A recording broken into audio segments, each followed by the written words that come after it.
and a very good afternoon. And we were half an hour late. Our flight took off late, landed late. We've come here straight, so apologize for that. Yeah. So before the press bombards you with questions, can I have I have a few questions to ask you. Why the title Madras Cafe? Like it was initially Jaffna and now it is Madras Cafe. Well, Madras Cafe is not, very Jaffna specific or Sri Lanka specific. We didn't want to alienate a young audience. It's an edgier title, and most importantly, it's a very important character in the film. Like you see in the trailer, there is a lot that happens in Madras Cafe that is responsible for whatever unfolds in the film. So how is it? You've been a hero all this while, and you've already produced a film, Vicky Donor, and again this is coming in your production. So which one do you like better, a producer or an actor? Well, in this, I'm not a hero in the film. I'm a character, an important character in the film. Okay. I love producing, and with films like Vicky Donor and Madras Cafe, it's always important to produce credible content as a producer. As an actor, I do a lot of commercial films, but as a producer, we take care, and our production house, J Entertainment, takes care that we produce sensible cinema. So which does John find more difficult, the production part or the acting part? Production part, yeah, because acting you can demand for anything, production you have to pay for it. Yeah. Okay, yeah. So this is the combination is again repeated, right? Like Shoojit Sircar and you from Vicky Donor to Madras Cafe. How different has it been, and what can the audience expect from this film? With Vicky Donor, we didn't make the film for awards, and we were lucky that it got the national award, 3 of them. With Madras Cafe, again, we've tried to make a film that's that we believe is an issue that's very close to our hearts, and we made it. So we would like for the press, especially here where we've come, to support us. Outside of that, obviously each film needs to find its audience, and I believe that we'll find our audience, and more so out here in Chennai.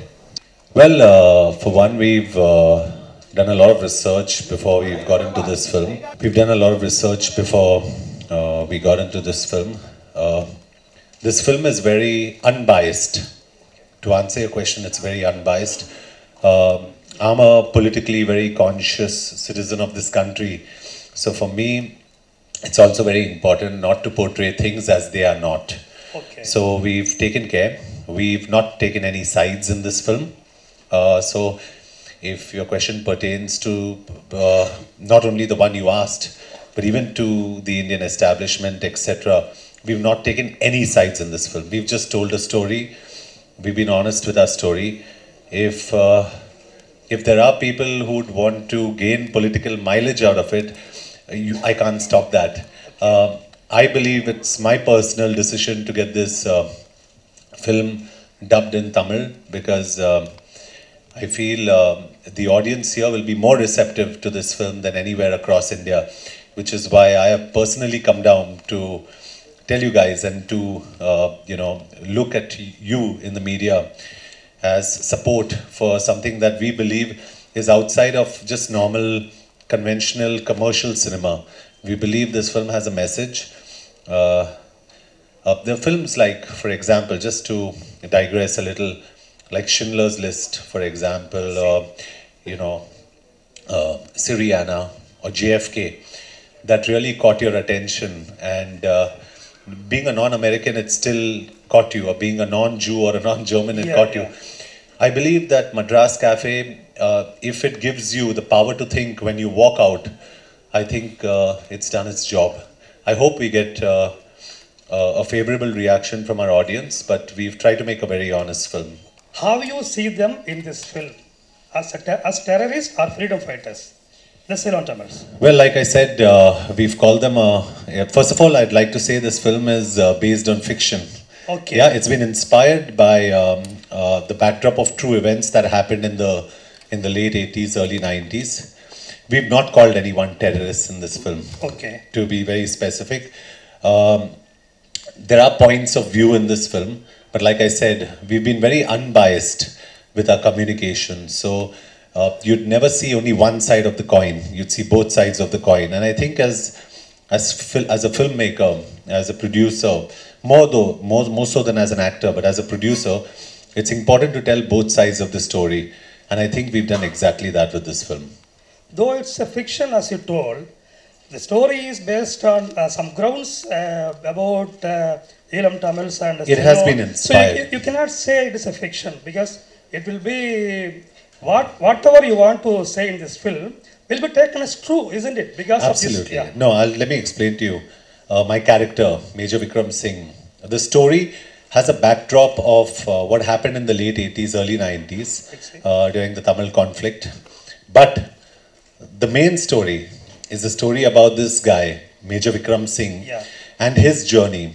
He's a fictitious character, and we've made sure that we've stuck to his story and his problems, and the fact that he's torn between two worlds, his professional world and his personal world. So we've also kept that in a matter of context. Yeah. There's a news here that Rajapaksa financed for you for this film. Is it true? No, I'll tell you honestly, Viacom finances film. They'll feel very bad that you said this. Okay. Viacom, please stand up.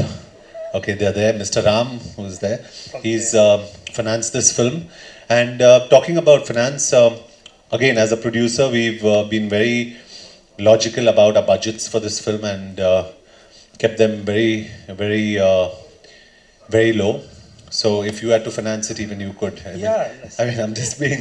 So we've not been extravagant. The important thing is to tell a story. And we've concentrated on only that. That's a good question. She just asked what prompted me to make this film.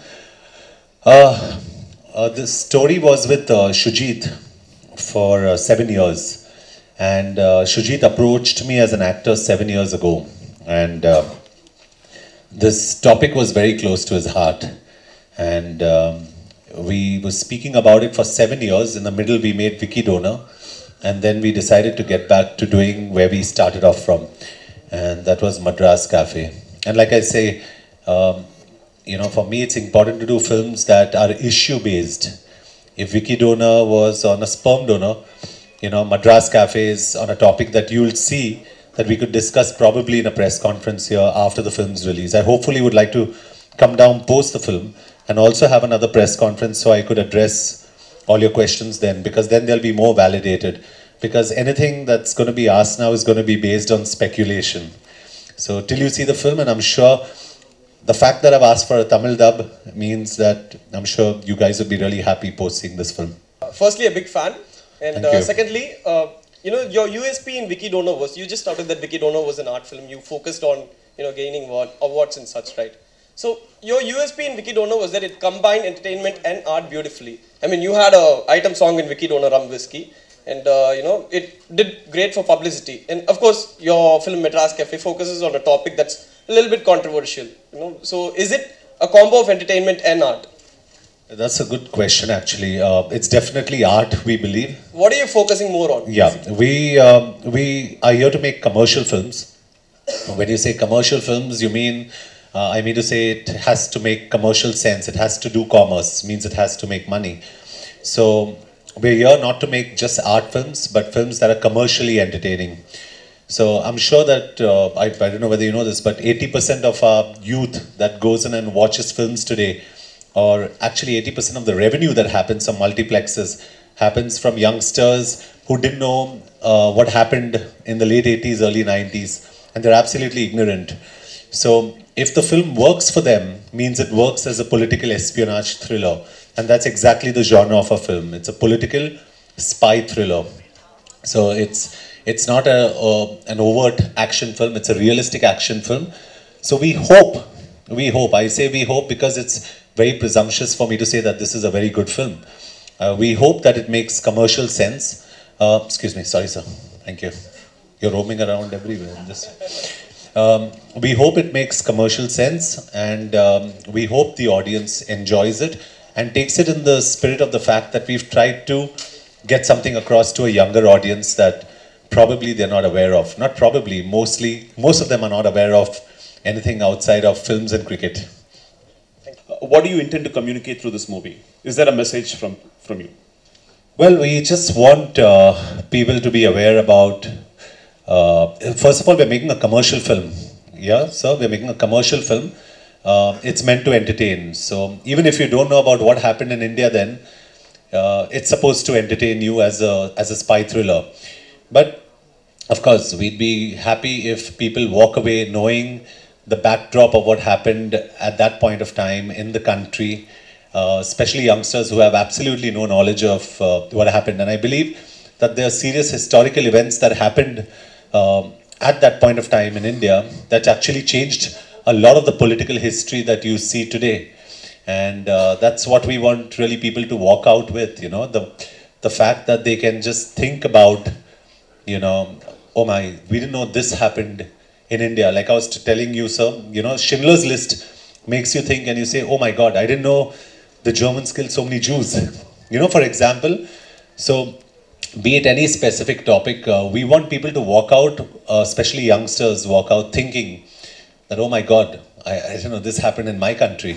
Because a lot of us today are unaware about what happened then. And I think even our school textbooks, correct me if I'm wrong, at least when I was in school it happened, history stopped at 1947. There was nothing shown after that. So I think, you know, where America, where you have the assassination of JFK or you have the 9/11, everything in your textbooks today, we've stopped it at 1947. So I just feel, you know, with this film, I'm not here to educate. I'm definitely here to entertain. But in that entertainment, if we can get a message across, it's great. Well, we shot a wee bit in Sri Lanka, not much. The entire film was shot in Cochin.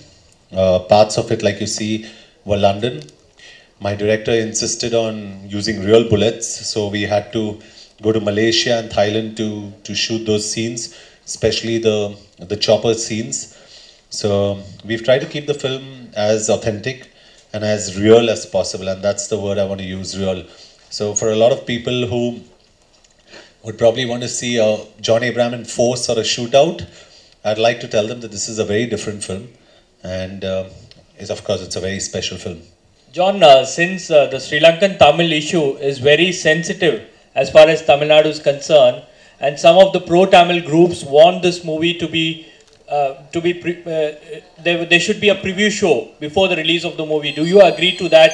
Are you willing to go ahead and conduct a preview show especially for the pro-Tamil groups who are opposing your movie?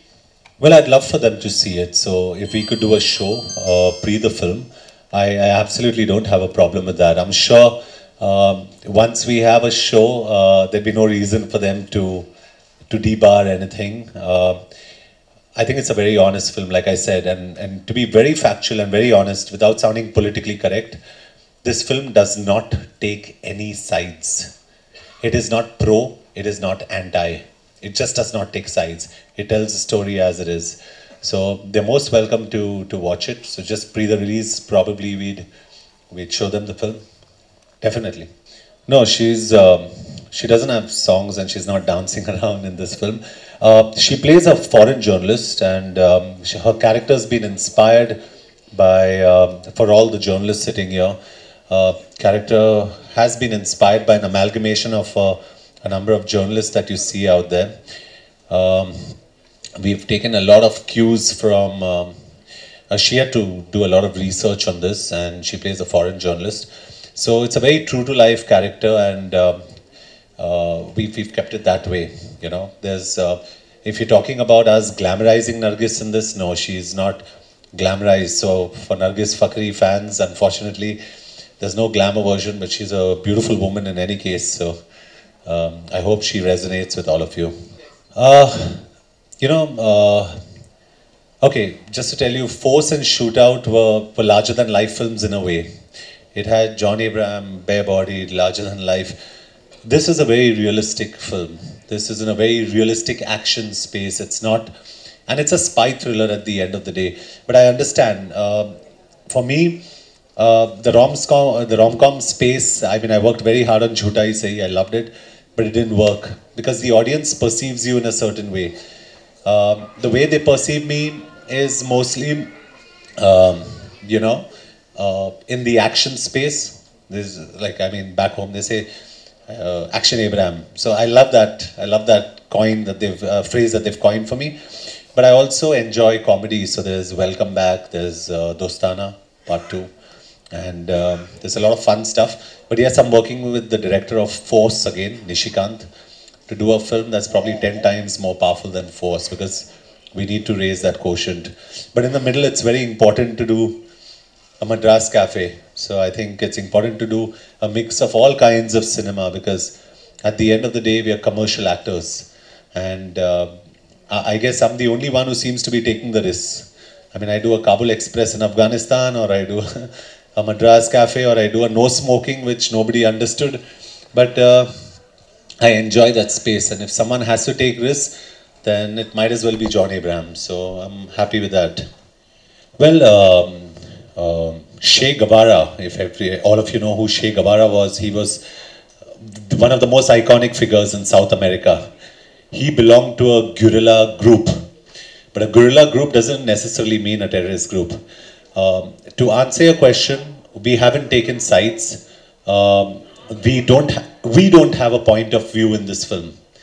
You know, as a producer, we've not taken any sides. So there is nothing in this film that says, oh, from our point of view, we believe that this group is a terrorist group.